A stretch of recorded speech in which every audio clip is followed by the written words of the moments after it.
Hello, everybody. Welcome to Alan Wall's Photography. It is sometime early in January, and it's time for us to look at the results from the competition from December. It's taken me about a week to get this finished because this was a killer competition. We had about 100 entries. It was a wild card, so everybody's been turning in the best of the best that they had. And honestly, it's just been a real job to get through it all because the pictures are so good. I don't know how I ever arrived with the final verdict, but I did all by myself. And here's what we're going to do. I had to split the entries into two groups. Uh, it's really the finalists group, but it has half the entries in it. That's how good they were. There were half the entries I felt bad not letting through to the next round, but the other half were better, which is the way it is. But never have I seen so many pictures that I wanted to let through that I couldn't because there were better ones in the top 50. And then I narrowed it down to 21. Yeah, I narrowed it down again. So there was like the first 50, then there was the 21 that were kind of honorable mentions. And of those 21, there were 11 that were really, really honorable mentions and 10 that got numbers, a 10th through a first place. And there's just one of each this time. So I'm going to go through the half that made the first cut. And I apologize deeply and sincerely to anybody whose picture doesn't show up in the group that I show, because I wanted to show them all, but I can't. The video would be 4 hours long. But trust me, they are worth going and looking at over on the Walls app if you want to see the rest of the pictures. But I'm going to present them to you the way I usually do. I'm going to present the ones that made the qualification. So it's the I guess we'll call them the finalists. And I will explain very briefly why I liked it and why it wasn't in the top 10. Then we'll get into the top 20. And I'll do the same thing. And then in the finalists we'll spend the most time with, the top 10, ending with the third, second, and first place winner. Okay, the prize this time around, this month, is all that fantastic gear that Vivian Daly gave us like 6 months ago. It's a bunch of super clamps, really, really good ones too. You get all of that sent to you as the winner.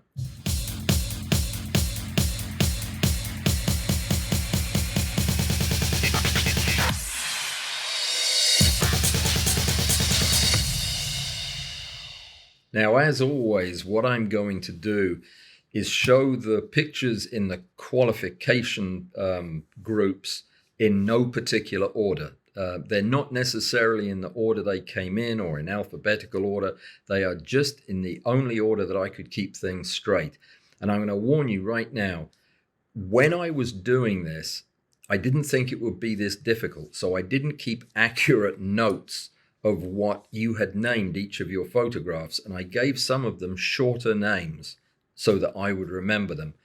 And I haven't been able to figure out a way to cross-reference the correct name. So if I call your name, or if I call your photograph by a name that doesn't sound familiar, I apologize. I will try not to do that for the 10 finalists, the winners. But yeah, just bear with me. This was tough. This was tough. So I am going to jump right over onto the other screen, and we are going to begin with the first of the finalists. This fantastic photograph, now let me see where I've got this all written down, is called Blowfly in December. Yeah.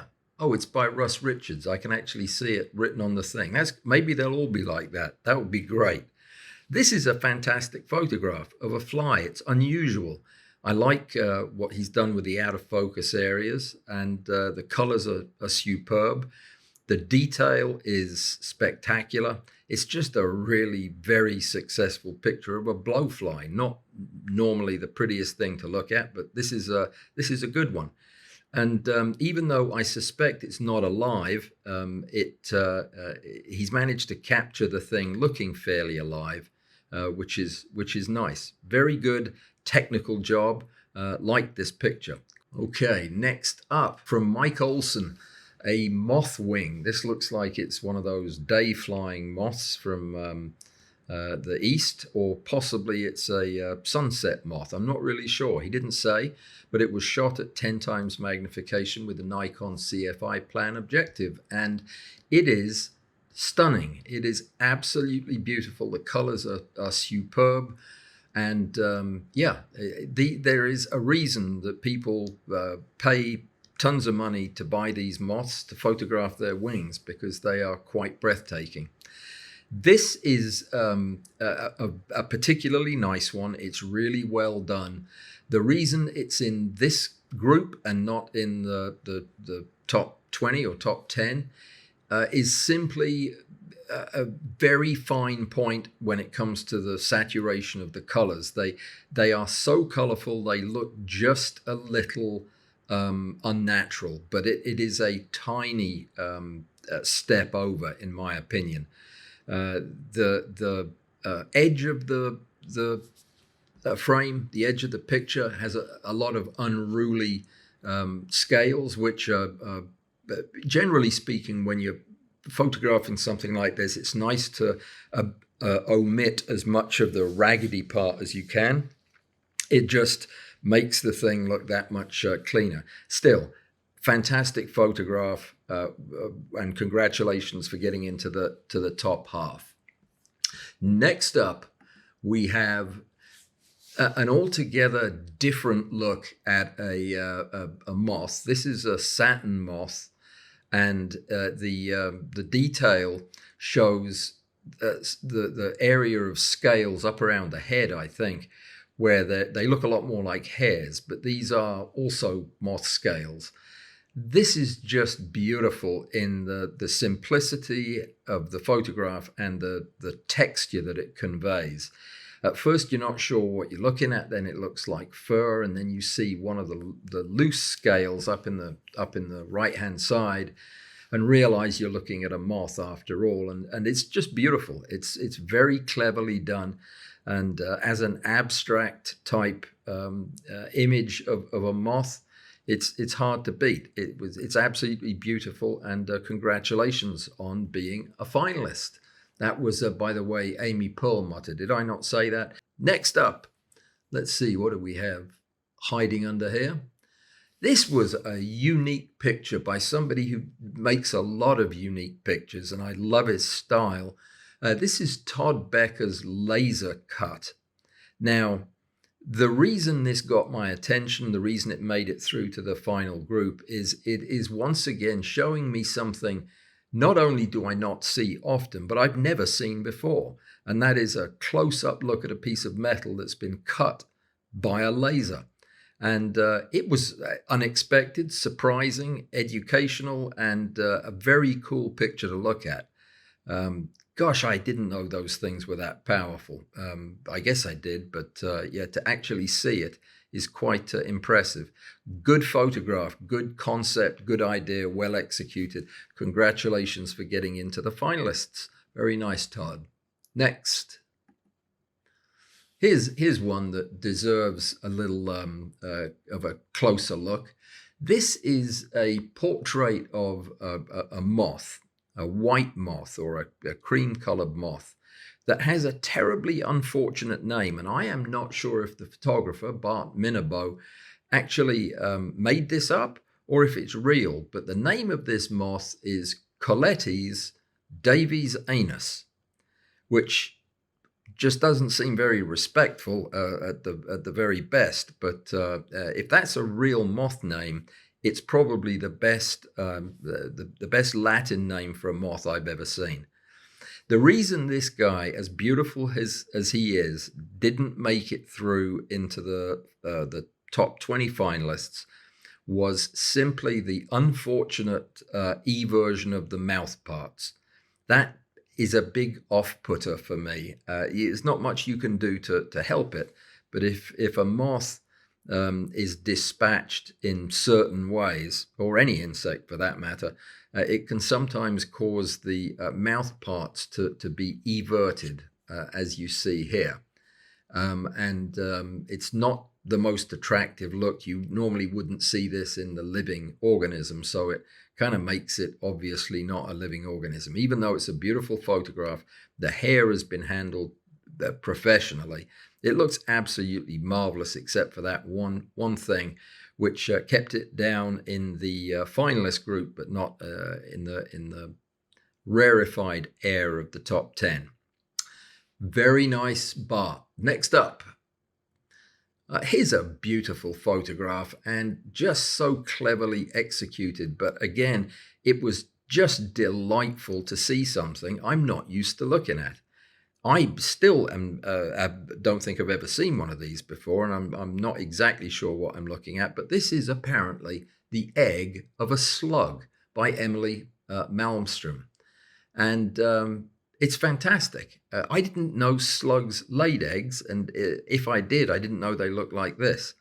A beautiful see-through egg with glistening projections, and it's been handled beautifully. None of that highlight in the egg is specular. It's all got detail in it. You can zoom in and look at it. It's very impressive. I love the background. I love the rest of the foreground. The color and the dampness all look just, it's fantastic. Great photograph, well conceived, well executed. Very nice picture. Well done, Emily. Good job. Next up, here is a picture that probably would have made it into the next group up, but for one thing. And this is going to sound so picky, but it's the way I am. This is Russ's other entry, Russ Richards, and it's Hardy's favorite. This is a fly, probably a salmon fly of some kind, a big fishing fly. And the reason it got a couple of points knocked off was simply that parts of it are out of the frame. And that is just a pet peeve of mine.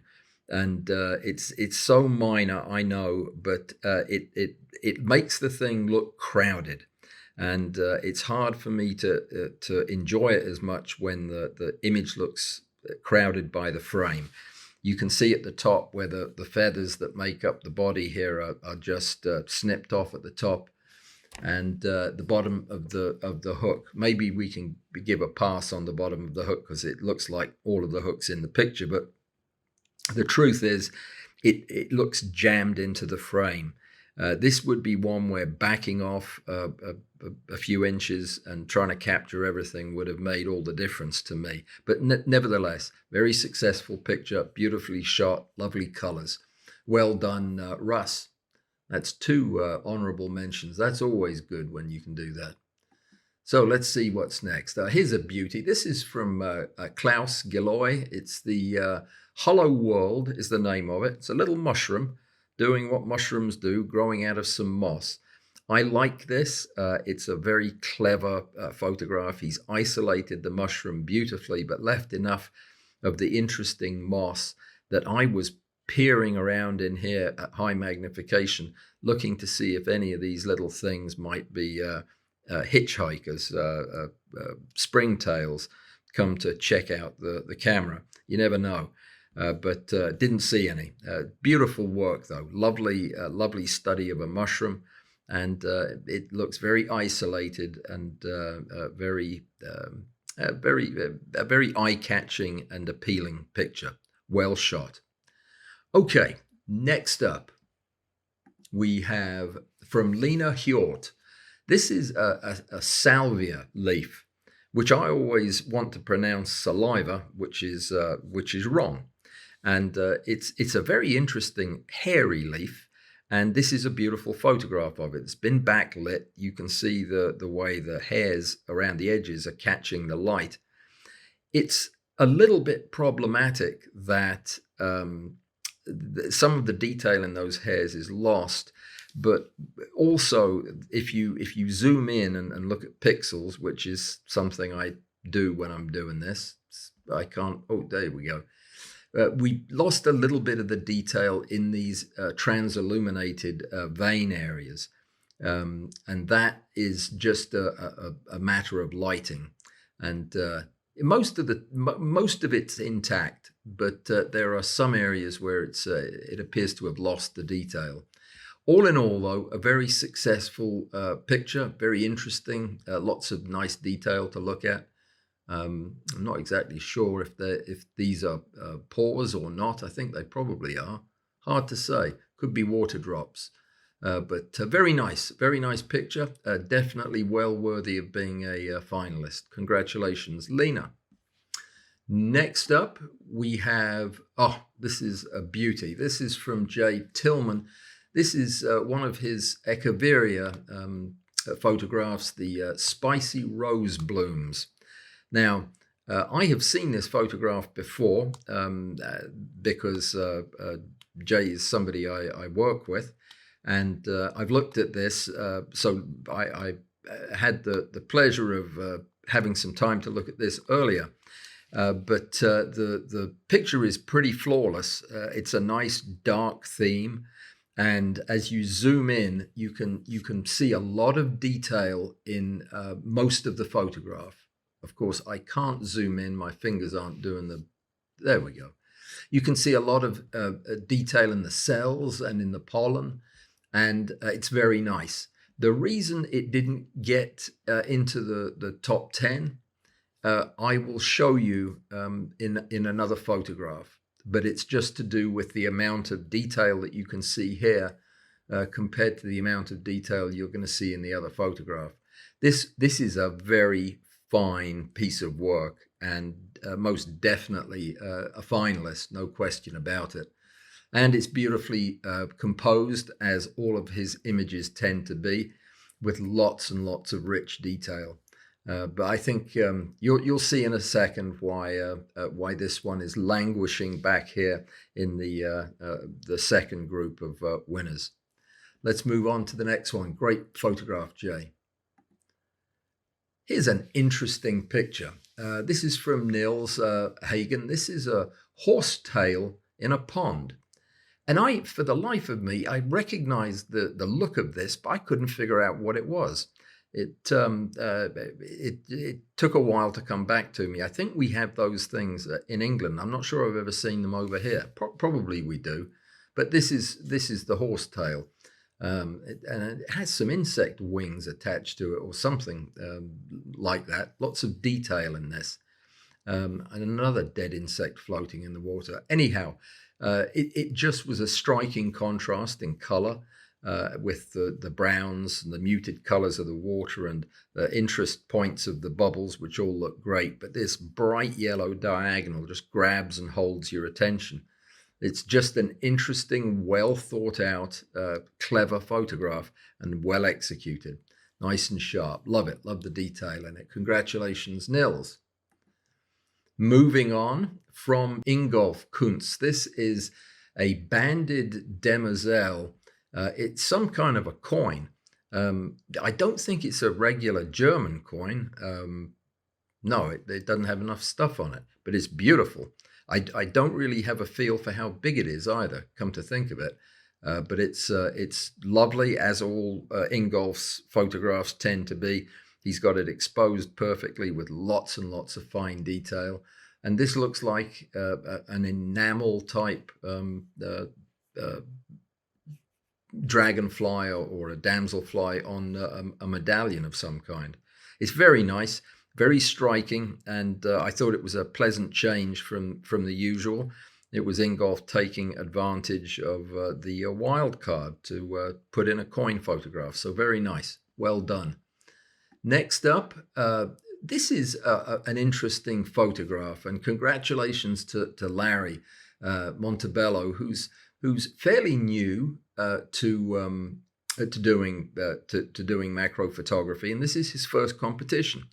And I was happy to bring this particular item through to the finalists. This is actually the wheel on a lighter, I presume a disposable type lighter, that was found in the dirt, possibly. It's certainly covered in dirt. but it was enough to hold my attention and really have me look closely at it and try to figure out what I was looking at. And then I had that aha moment when it struck me that this was the wheel on a lighter. But yeah, it's a lovely study. The detail is great. The use of light and shadow is very appealing. There is one thing about it that held it back, because this one actually might have gone a little bit further. It didn't because, and this is a personal thing, but I'm going to mention it anyway. Larry, lose the purple signature at the bottom. I get it. I understand why it's popular in some situations to use that, but it detracts from the image. It really it made me feel like there was some discoloration of the metal on this side until I saw it was writing. If you're going to put a signature or initials on, it's probably better to use tiny ones over in a corner somewhere. That just my 2 cents worth. I'm still happy to let this through to the finalist group, because for a first entry, it's really pretty spectacular. Great photograph, well done. And we're going to see your name again, I think, quite possibly. We'll see. Glenn Huff has managed to do with his photograph of Condorlo's stylus in flight. This is a long-legged fly, one of my favorite things to photograph right in my own front garden. These things are everywhere, and catching them in the air like this is, for me, a matter of luck. It's very hard to do. They are so fast and unpredictable. They dash in all different directions. So this is a very successful picture. Shows a little bit of wing blur from the flight, but also the colors look good. The details look sharp. This one got through because I know how hard it is to get that photograph. So well done. Did I say that was Glenn Huff? I think I probably did. So Condorlo's stylus in flight it is, and congratulations to Glenn. This one is an understated, beautiful photograph. It is very subtle. It's a quince blossom shot on a quince tree by Dave Brown, who's up in the northeastern part of the US. And this is a lovely picture. It would have been so tempting for me to have boosted the saturation in those petals to make it look pinker or more rose-colored. The fact of the matter is, this is the color of these blossoms, and this is shown beautifully here. It's a very subtle, beautiful picture, very peaceful, well composed. I love the diagonals, the contrasting colors. It's a first-class photograph. Well done, Dave. I'm really happy to see you in the finalists. That's great. Next up, one of many times in this competition that I just was delighted to look at the subject. This is a spider that I see and photograph all the time. It's a lynx. And I photograph these things from the front on. I don't think I have ever seen one from this angle. I mean, photographed from this angle. This was Greg West's first entry, and he's managed to capture this spider in just a wonderful pose, peering out of the flower and sitting on one of the most interesting collections of flower bits I've ever seen. So it's a beautiful backdrop, a beautiful spider with wonderful detail in the hair and bristles. It just is a captivating photograph. I love this one. And Greg had a good month because his name will also appear a little later on. So good job, Greg. Now, I told you Larry would pop up again. This is Larry Montebello's second entry. This is called Smile. And he's been a little circumspect about what we're looking at. But I get the impression that this is a crocodile clip or an alligator clip. you know, the thing at the end of a bendy arm. That's what it looks like to me, but I may be wrong. It could be a giant clam for all I know, but it looks metallic.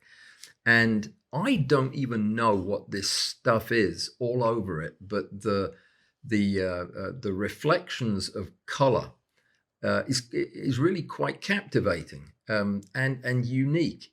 A lot of you would look at this and say, well, this is this picture is soft and it has artifact in it. Well, it does, but it doesn't stop me from being fascinated by it and loving the shapes and the angles and how clever it was to come up with this. And all in all, this is an example of a picture that is very successful, even though it might not be technically a masterwork. It certainly was good enough to hold my attention longer than a lot of the others did. So very good, very interesting, very challenging to get my head around. But congratulations, Larry, on a double finalist for the December competition. Well done, you. Next up, from Eric David, this is a bloom and a bee. That's the title of it. And normally, I'll be honest with you, it's hard to get a bee on a flower into the finalists in a macro competition, because it is one of those things that we see so much. But what we don't see is this level of technical prowess. This is sharp, sharp, sharp. I just was blown away by not only the detail in the bee, the fact that you've avoided all but the tiniest sprinkling of highlights on the bee's hair, but you have all of this rich, beautiful detail in the flowers, the contrasting colors. It is a first-class bee on a flower shot, and definitely worthy of being a finalist. You should be very proud of this. I have been shooting bees on flowers my whole life, and I've been doing it recently, and I don't think I've got a single one that looks this nice. It's a beautiful piece of work. Well done. Ralph, I don't know what kind of insect you have in England these days. I don't recognize this as one with what looked like arms coming out of its head. What a mess of a thing this is. It's some kind of a beetle, I feel sure, but I don't know what it is. And it's Batman's pet, apparently. I can certainly understand that. This is a cracker of a photograph, beautifully done, sharp as a tack. Just very, very interesting. Exactly what a finalist should have. Something to hold my attention. But for the life of me, I cannot even begin to guess what this is. I've never seen, what is that, a nose on it? Yeah, the mouth part's bizarre looking. You have to tell me what this is I'm looking at so I can go look it up. But yeah, beautiful photograph, black on black, nice and arresting to look at, and certainly held my attention. So congratulations, Ralph, for making it through to the finals. And next up, we have a beautiful Agapostemon bee. It is just stunning. David Hutchinson sent this one in. It's a bicolored sweat bee, which is another way of describing it. It's beautiful, doing its thing, and the contrasting color of the yellow is fantastic. It probably, possibly could have made it a little higher in the rankings had it had a little bit more light on it. I feel like we're missing some of the glorious sparkle out of that green thorax, but nevertheless, you nailed this. You got lovely plane of focus, lots of detail in the flower, and really no mistakes made on this one. It's a great macro photograph, and well worthy of being a finalist. Well done. Congratulations, David. Next up, a really nice triptych of a ruby chafer beetle.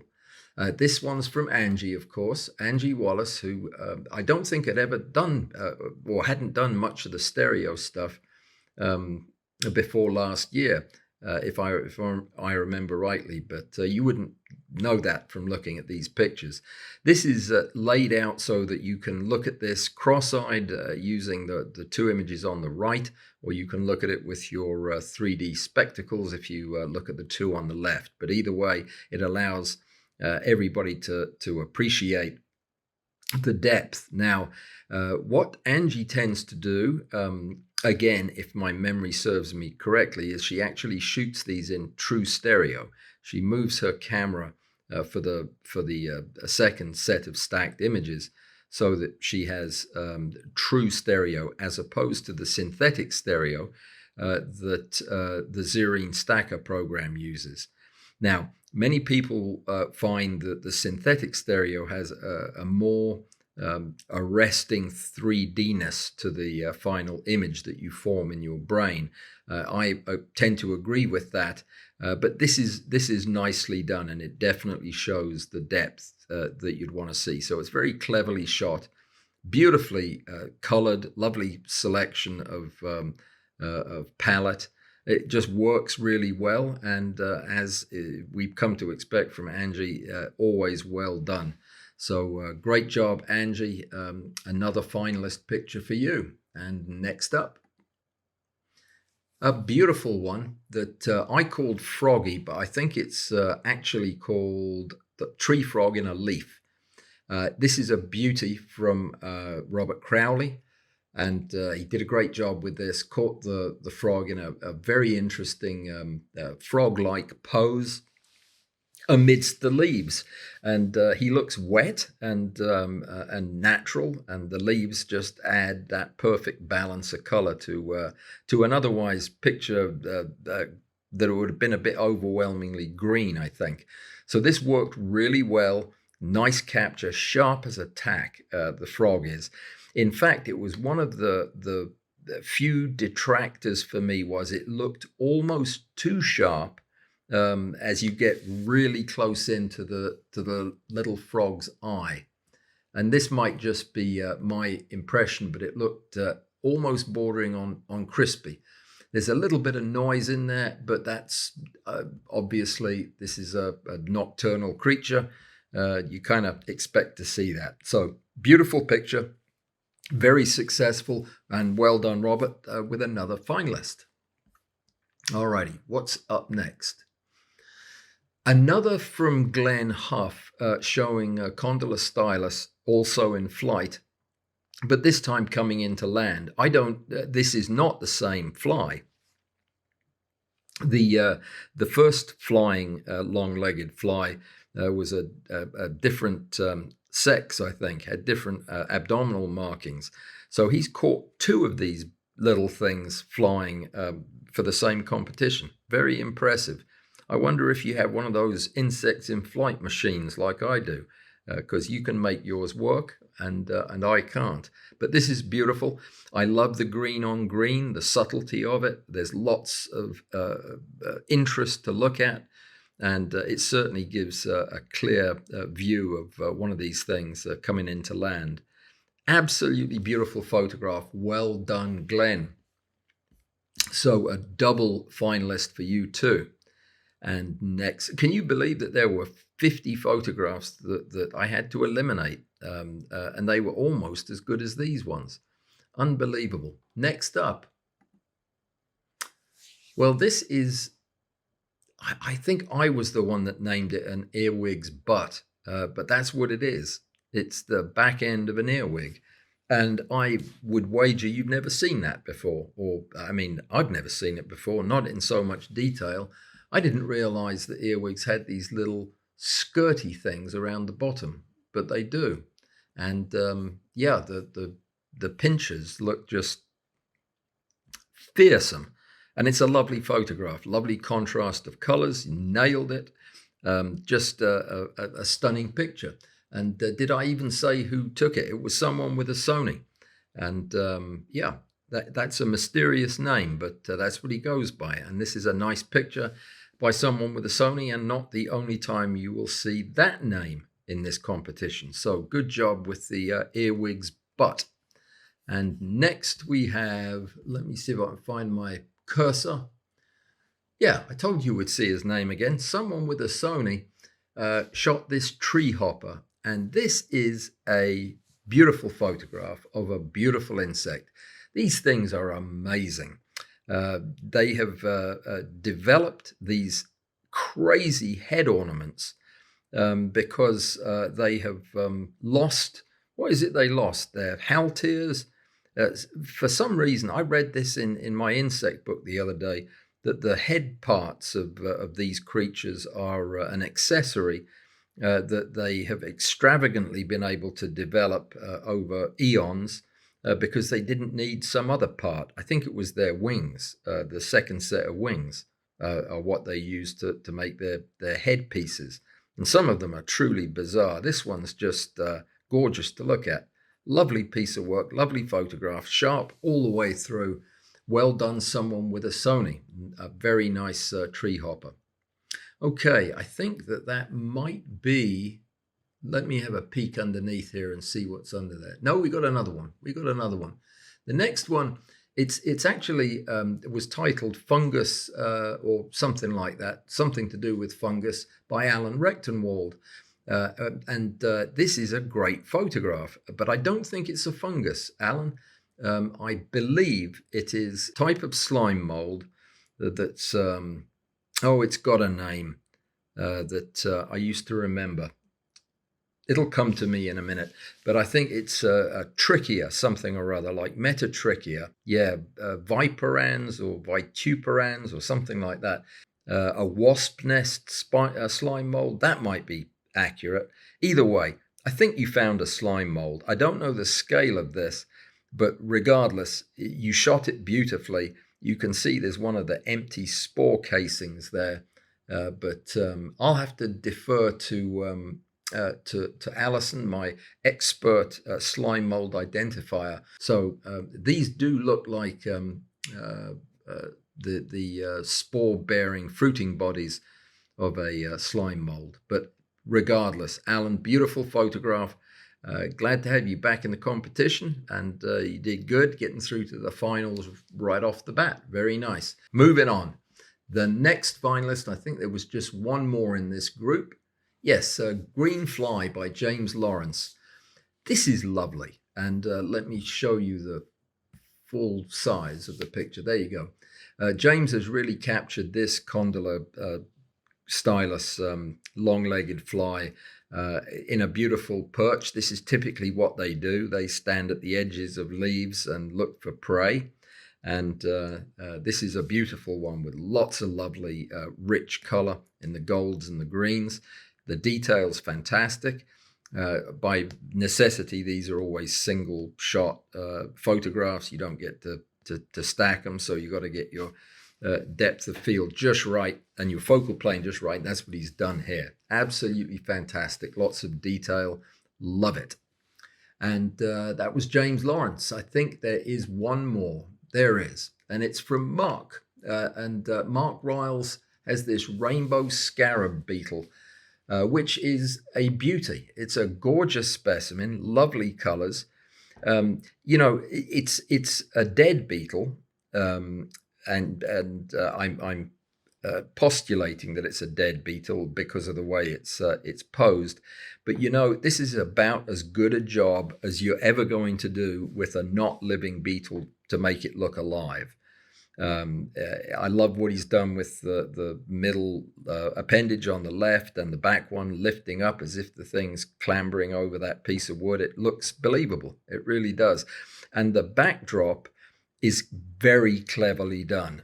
This is hard to do well, to get an out of focus background to look like it's actually real and the element that the beetle was found in. But this is great, lovely contrasting colors and great detail in the beetle. It's hard to go wrong with a gorgeous beetle like this. They are something to behold. That was the end of the first half of the finalists. Now, beyond this, there were 21 other finalists that went on to the top, right? Are you following this? The next batch is going to be 11 of those that didn't make it to the final 10. So it's kind of like honorable mentions, very honorable mentions. That's what we'll call them, very honorable mentions. And they're coming up next. The first one of the honorable mentions is from Bud Parrott. And this is one of those old-timey mailboxes, and it's a beautiful, beautiful photograph. As we have come to expect from Bud, the attention to detail, the surface texture, the light, the shadow, it's all done to perfection. There's not a hint of specularity in it. The detail and the shadows is preserved everywhere. It's just a beautiful piece of Americana, and beautifully preserved and presented in this photograph. Congratulations, Bud. You are the first of the honorable mentions. Next up in this category is a photograph by Bart Minabo, who already gave us Davy's anus, now gives us the ectemnius wasp. I think it's called a flat-headed wasp or a square-headed wasp, something like that. It's a beautiful creature, absolutely lovely, and a great photograph.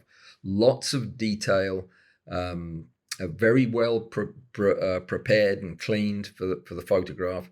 The lighting is perfect. It's a striking picture. It really is. It's a striking insect. So very nice work. Well done, Bart. That's twice we've seen your work today, and congratulations. Very nice. The next up is a species this is one of the ones I didn't write down. I can't remember the genus name.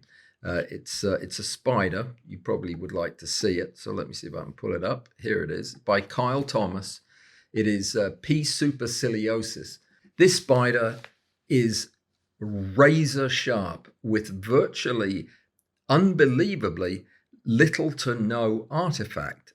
And it got me kind of interested in how he could have photographed something as complex with as much overlapping detail as this, and yet have little or no halo. You have to zoom into pixels to actually see any halo around any of these structures.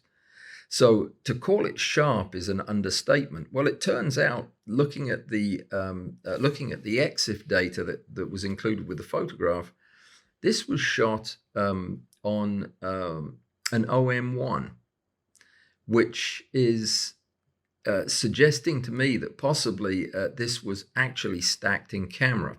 And I need to find out if that was the case, because if it was, I really need to rethink that this whole concept of not wanting to stack in camera. This is superb. This picture is so sharp, and let me show you how sharp it is. We'll just pick at random one of the chelicerae here. Look at the detail in those hairs. It's just amazing. Yeah, you can see tiny little bits of artifact, but just nothing much to get excited about. And the eyes are something else. I love the square catch lights from the windows. Amazing photograph. Congratulations. I'm really very impressed, and would love to know more about how you shot this. But for now, we will move on. So this was Kyle Thomas with something or other superciliosis. So the next of our honorable mentions is what we're calling these ones. We're about halfway through this list, and we have this gorgeous photograph from Amy Furman. This is I Want to Go Home with You.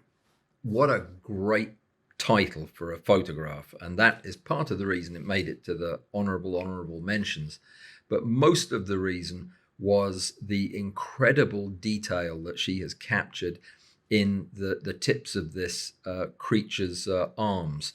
This is one of those things that gets stuck in your socks when you're out doing macro photography. and you can't get them off to save your life. Well, now I know why. The end of each of these spikes is covered with, let me see if I can get in here, these backward facing hooks that look like they're made of glass. Who would have guessed it? The detail in the ends of these structures, look at this thing, vicious looking. These are the things that get all over your trousers and you just can't get rid of them. And this is the first time I've ever seen them like this. So very surprising, very exciting to see, and very beautifully shot. The way that she was able, with such a shallow depth of field, this is I'm guessing a partial stack, where she's excluded almost all of the background, which in this case is the actual seed pod from this thing. So that she's got all of the tips in perfect focus, is just so successful and so well done. A well thought out, well executed photograph from Amy. Amy, congratulations. I want to go home with you.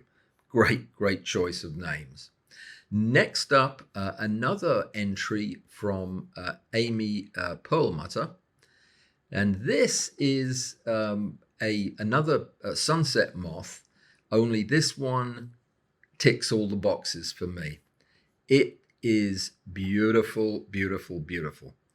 So this is another one of those day flying moths that are so sought after. Hopefully you can see that now. And she's managed to find a section of the wing that is absolutely perfect.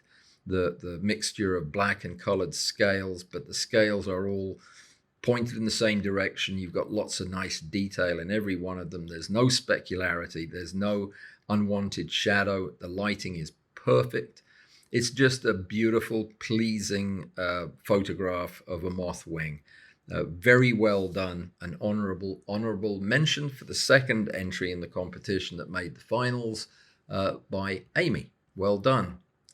And the next is by Bjorn Olaf, and I won't be able to pronounce his name correctly, Kvam. Does that sound right? Yeah, that's what we're going to have to go with. Bjorn Olaf Kvam's It Fell on Rocks. I think that's what he called it, or On Rocks It Fell, or something like that. But it is a leaf, or the remnants of a leaf, on some of the most interesting and beautiful chunks of rock you're ever going to see. And this photograph is so expertly done. It's fantastic. It appears to be a single shot, but it qualifies as macro for this competition. And lovely detail in the dead leaf, and the color is a beautiful contrast to the rocks below. But what really held my interest and pulled me into this photograph was in fact the rocks below. Because they are all individually different. They have different color patterns and characteristics. They've been worn smooth by eons of being splashed with water, I guess. But yeah, the colors and the textures of the rocks are such a satisfying sight. As the backdrop to this leaf. Very successful, very moody and powerful photograph. Congratulations, Bjorn Olaf. That's absolutely beautiful. Well done. Next, I'm delighted to say that Kevin McGuinness has got one for us. And this one is one of my favorite animals of all time. You can't go wrong with an acorn weevil. Just about never can you go wrong with an acorn weevil because they're so cute. But this is a particularly well photographed one. I love the way Kevin has got the head, the thorax, the fascinating beginning of the proboscis and the antennae, beautifully sharp, and the thing looks like it's doing what weevils do, crawling around on a leaf, unbeknownst to us. And it's just a great photograph of a lovely subject, well done, with not too much light. This just looks good as a low key picture. And I think you've done a great job, Kevin. Hardly anything to detract from it. In fact, in most of these photographs that we're looking at in this section are in this section because there were 10 photographs that beat them out, not because there's anything wrong with the picture. This was a lovely selective focus shot. Congratulations, Kevin. Good to see you back in the running. So next up from Robert Crowley is a hornworm larva, which is just a stunning picture of a caterpillar. This is a beauty as well. It's a very nice rendering of the creepy crawly with lovely detail in the skin and the eye spots. Just fantastic. It's really nice. It's in good sharp focus the whole way. Lots of detail. And, you know, I've been banging on about this because this is video month and I've talked about this incessantly. But one of the key factors in a good macro image is it has to show us something that we couldn't otherwise see. And that is exactly what this does. It shows us this caterpillar in fantastic detail, certainly well worthy of being a qualifier and making it into the final 50. Next, a really stunning selection of colors and shapes in Enrico Luzzi's Polybothris sumptuosa gemma. This is a beautiful beetle. I think that these come from most of the ones I've seen are from Mexico or South America. It's a jewel beetle, and it's, yeah, you can see why it got its name. The blues and the greens and the reds against the black background, just hard to beat this, really. This looks like something that what's our name? Levon Biss might have photographed. Beautiful piece of work. You've got the focus perfect. The stacking's great, no artifacts. And just an altogether successful photograph, beautifully executed. Congratulations, Enrico Luzzi, for a beautiful photograph of a jewel beetle. I think we have two more honorable mentions. In fact, I know we do because I'm looking at the list. The next one is another stereo by Angie Wallace. And this is one of my other favorite insects. This is a carpenter bee from South America. And it's in a triptych for everybody to look at. So if you're using cross-eyed, sorry, I need to try to get the photograph. There we go. That's as big as it's going to get. If we look at the two on the right, cross-eyed, you can get the 3D effect, the stereo effect, because this is also true stereo. It's not synthetic stereo done in Zerine. So you get a really nice, subtle stereo effect. If you have glasses, the 3D viewers, then you can look at the two on the left, and that will give you the same effect as looking cross-eyed at these two. But this is a very successful use of a portrait backdrop that just absolutely sets off the beautiful blue hairs on the back of this bee. This is a solitary bee, by the way. They're very flat. And they're very hard to create depth with. So this is a good way to do it. But the reason they have this bald spot on the back of their, well, back on their thorax is because these things live in holes. And the holes are just big enough for them to get through. And I think they rub the fuzz off their backs. That would be my guess. Anyway, that's what these bees do. And this is a beautiful photograph. Angie, well done. An honorable mention, just missing getting into the top 10. Now, there's one other that rounds out the 11 that didn't quite make it to the top 10. And this one made me laugh out loud, and it threatens to make me laugh out loud again. Every time I see it, this one makes me laugh. It reminds me of a Saturday Night Live sketch that Arnold Schwarzenegger was in. where he and his co-actor were wearing these big muscle suits made out of spandex and stuffed with pillows or something.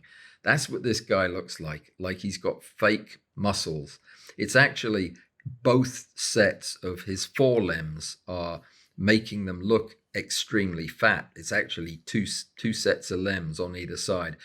I have been photographing these spiders for as long as I can remember, and I have never seen this pose and been able to capture it. But it is so perfect. It is so what these spiders are like. And if we zoom in and get a good look at his face, which I don't know if we can. Yeah, there you go. He just looks like he's biting his lower lip and he's ready for a fight. What a great photograph.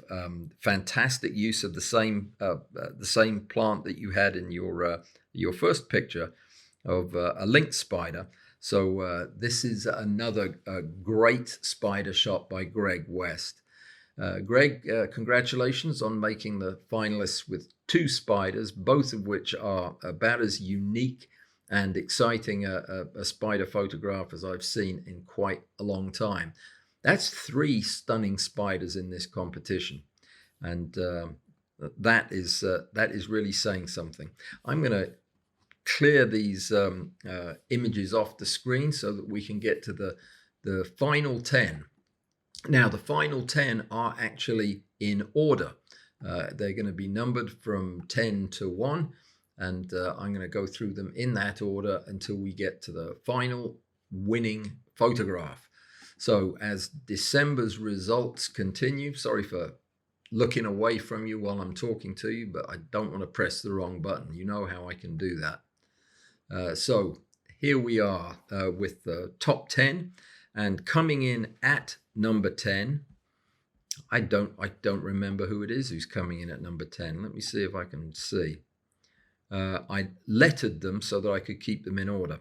And at number 10, from Jerry Ludig, it might be Ludig, Jerry, forgive me if I got it wrong, is one of the most captivating and exciting ladybird photographs I've ever seen. I'm not sure how you got such a brooding, moody look to this beautiful beetle, which you probably want to see rather than looking at me talking about it. So what I'll do is I'll actually do that and show you the thing in all its glory. So this is quite the photograph, Jerry. I like I say, I photograph these things a lot. And this is a look that I would love to be able to get. It looks almost antiqued, but the colors are in a very interesting palette. The red is very, I don't know, muted, but still you've captured the whole essence of this beetle. I love the fact that you've got the detail of the head, which is so typically lost when photographing these things at high magnification. Normally, I would say, why did you leave the dirt or the detritus on the back? Well, I think that was probably left on the back because this looks like it was a single shot photograph, or at the very most a very selective stack. And I think this material makes the thing look more alive.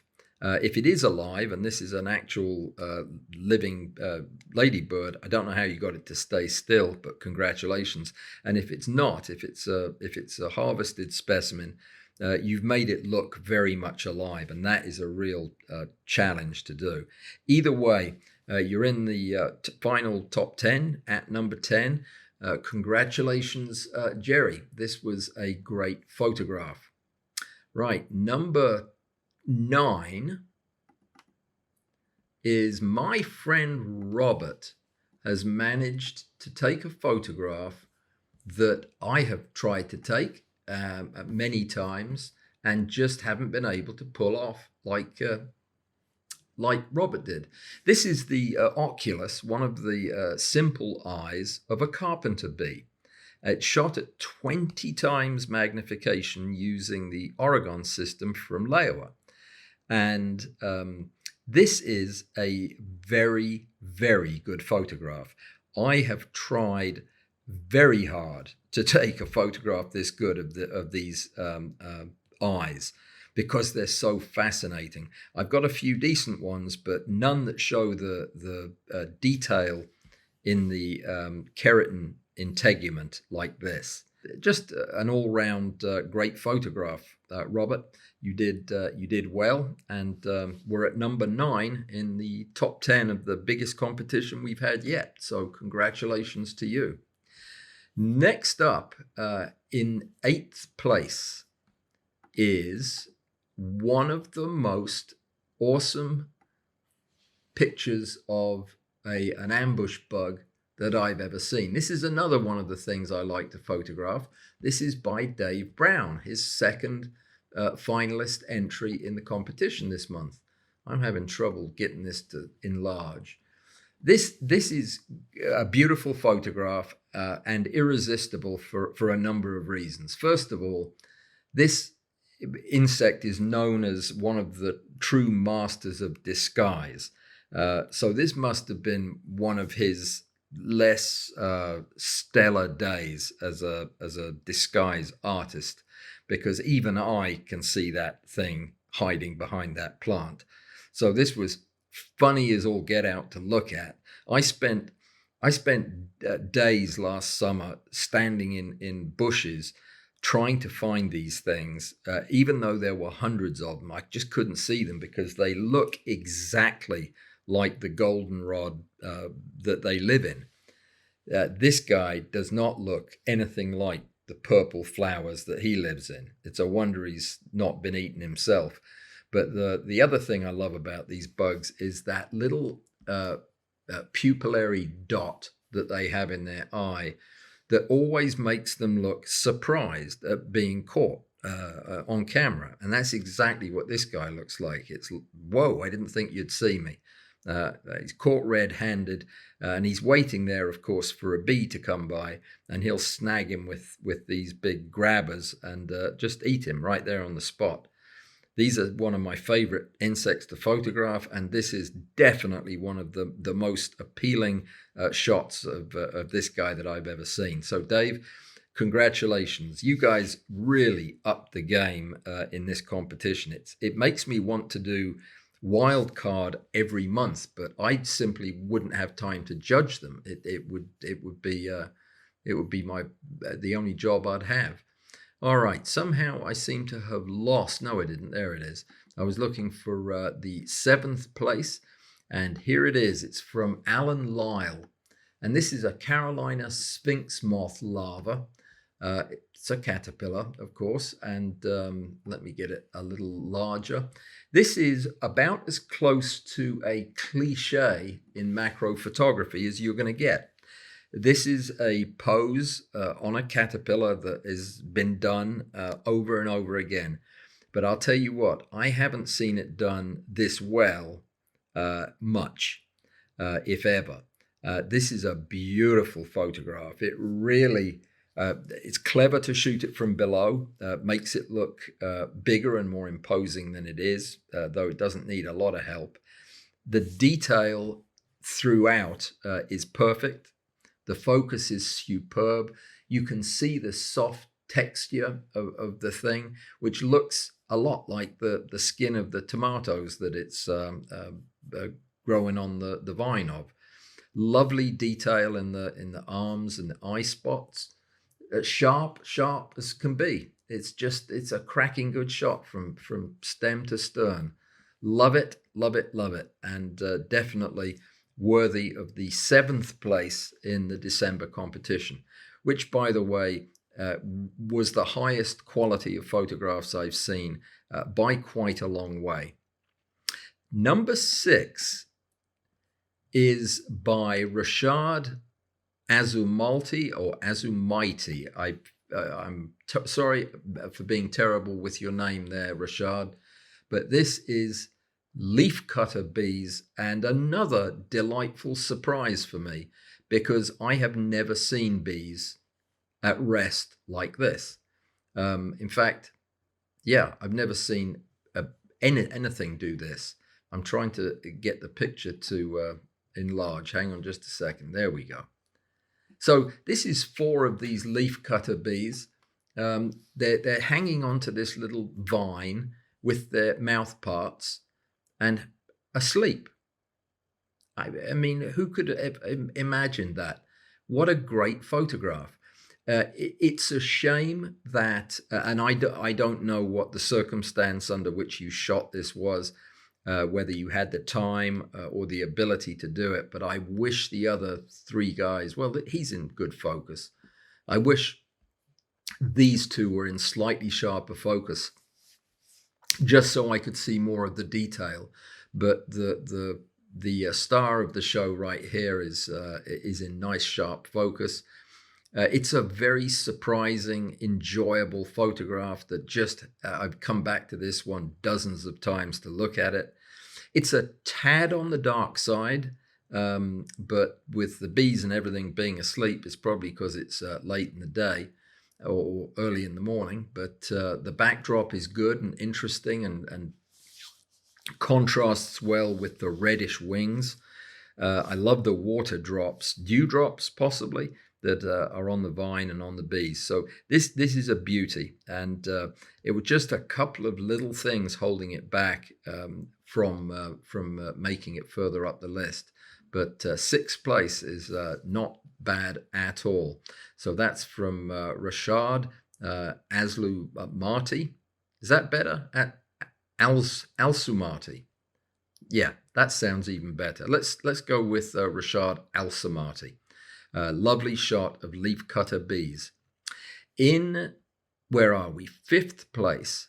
That would be Jay Tillman with the second photograph that I was telling you about earlier when we looked at the darker study of an Echeveria flower.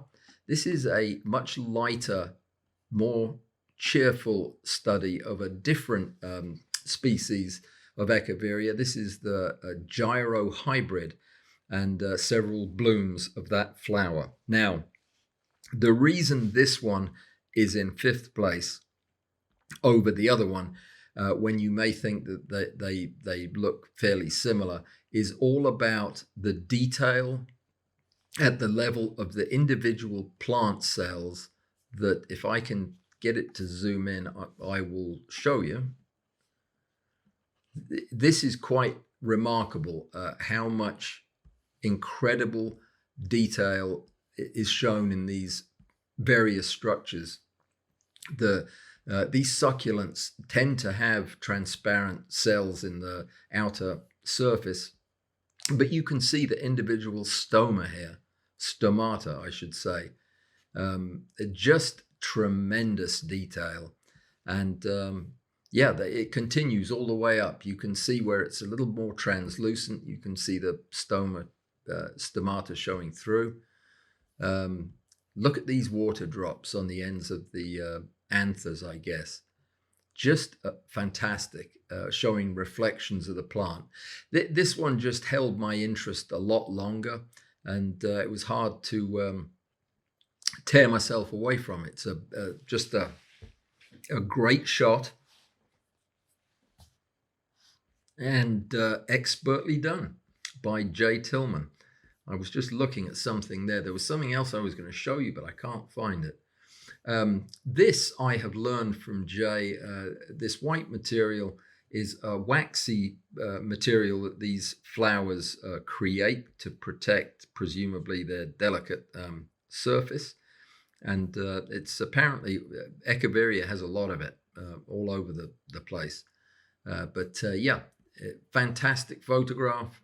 Well done. Let me zoom back out so you can see it in all its glory. I'm sure you don't want to be looking at individual cells, but yeah, it's a great photograph. This guy knows how to light these flowers better than anybody. Absolutely fantastic. Cracker of a shot. Let me see, who is next? That would be Robin Grant with a very, very interesting photograph that I don't know what to make of. It looks like something from a comic book, or it has a hyper real cartoony appearance. Hang on a sec, guys. I'm having trouble finding the corners to enlarge it. That was one, and I guess that's the other one. Okay, so here is the hoverfly, the snail, and the poppy. And what appealed to me about this was the brashness of it, the brazen use of color to make this look more real than real, and it just is really successful in the way it was done. The yellows of the hoverfly and the poppy make them look similar, but the red of the poppy looks almost posterized, the way the colors are separating. It's not, it's just shadow, but very successfully done. Very hyper real type of photograph, not something we see a lot of, but it does look like graphic art more than photography, but that's by design. So it's a very arresting, captivating photograph, extremely well done, Robin. So in fourth place, the hoverfly, the poppy, and the snail. Fantastic. And let me see, we're up to H, and this one is, it really, there's not much more I can say. This guy, Pierre Sureau, who makes great photographs anyway, and oh, whoops, I don't know what I just did, but that didn't look good. Let me try to get it back. There we are. So Pierre makes good photographs, and they're all good, but some of them are really incredibly clever. This is one that I just fell in love with. It's almost as captivating as the one of his I have on my wall, the water drops that won a few months ago. This is the eyeball of a snail. It's the only thing in focus. It's just this spot right here. The rest is implied, and that is just a very non-traditional, unusual way to present a subject and just make it absolutely captivating. The one eye is in perfect focus, and the whole rest of the picture is for you to fill in the blank. So bravo, this was very good, Pierre. It started out as a finalist, but every time I looked at it, I felt like I needed to bump it up a bit because it was so clever. So you finally settled in third place, which is remarkable for somebody who just joined our group not that long ago, to have two you know what? I just happen to have on my desktop the photograph that won you the competition, and because I'm in charge of this, if I can find my pointer and if I can get it to open, I'm going to show the picture that won the competition a couple of months ago. This is just a bonus, both for Pierre and for you guys. This is on my wall in my office. I love this photograph. It is so beautiful. But that was one that Pierre won a competition with. So congratulations, Pierre. You are in third place with your snail's eye view, which I also love. So that was the third place winner for December, meaning we have two more. And I had a really hard time choosing between these two, and would kind of vacillate back and forth as I looked at them. Each of them is a powerful photograph that is unique, beautifully executed, and tells a powerful story. The second place is from Jerry Luddig once again. This is a fantastic photograph called Mom and Son. It is Jerry's mother's iris superimposed on his iris, and with an explosive effect between the two. And it says so much about that relationship. And it's a beautiful photograph. It's technically quite difficult to do. He apparently hurt his eye doing this as well.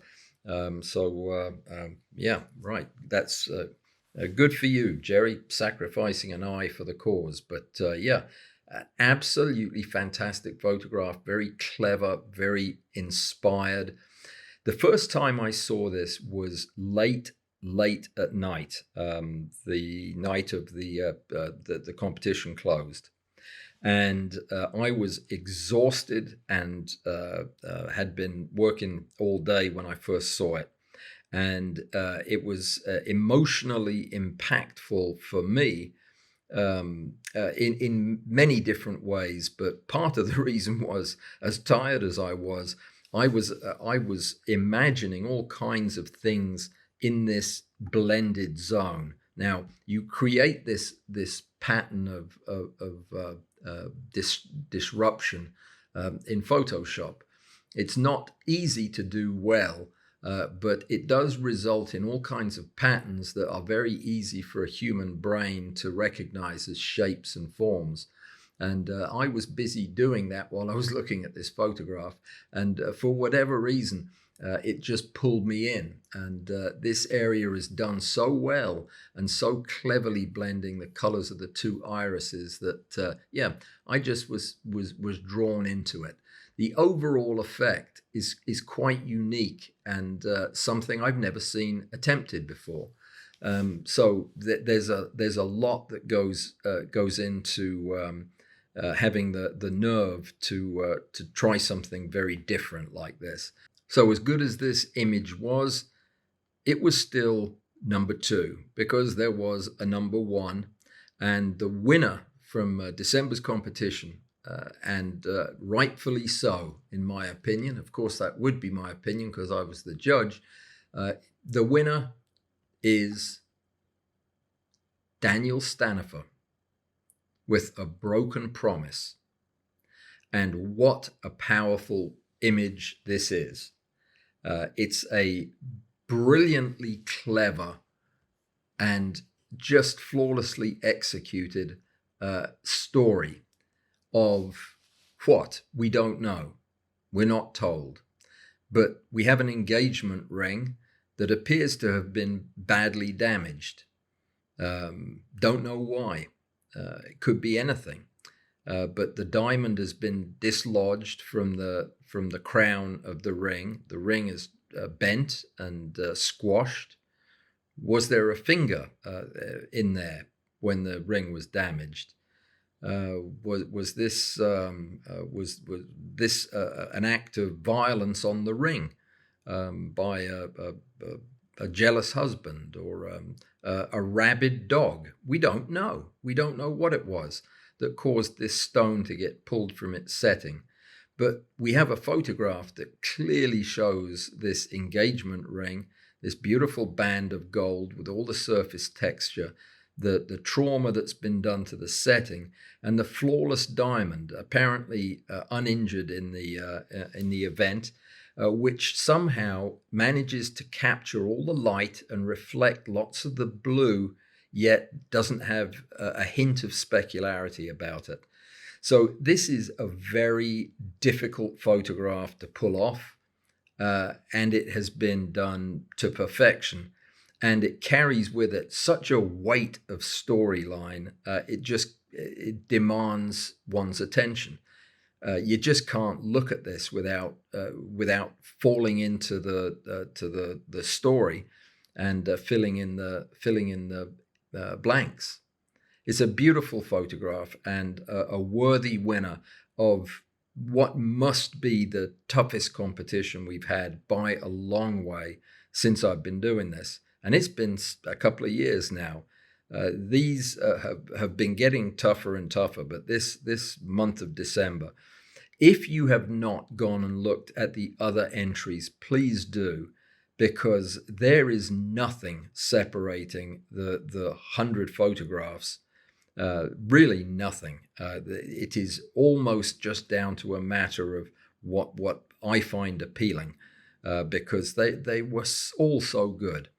But this one was definitely a worthy winner from Daniel Stanifer, and he is to be congratulated on a brilliant showing in this competition, and an absolutely masterful final photograph to wrap it up for another month.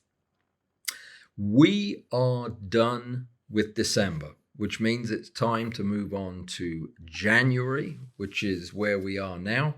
And we're going to take a break from photography competitions to do a macro video competition in January.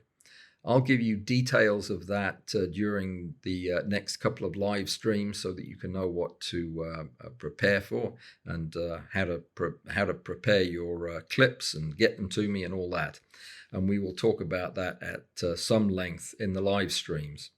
Until I see you then, who knows what you'll see me in next. There's a lot of stuff coming out, and it's going to be a very, very busy January. So congratulations and thanks to everybody who submitted a photograph or two. There was nothing in it this month. You were all just amazing, and I just never cease to be amazed by your skill and your talent, and it appears to just be getting better and better. So thank you for making December such a successful competition. Daniel, I will be in touch with you, and we'll arrange to get your prize shipped to you here in the next couple of days. So if you don't hear from me, get in touch with me through the Messenger app, the walls-app.com. And that's where you submitted your photographs, and that's where you will submit your videos in the month of January. So thank you, everybody. I'm sorry this ran long. I haven't stopped talking, and it just took this long to get through. Just be glad we didn't look at all the photographs. We'd still be here. So congratulations to the winners and everybody who entered. Let's keep this thing going, and thank you for all your hard work. Take care and stay safe. Good night.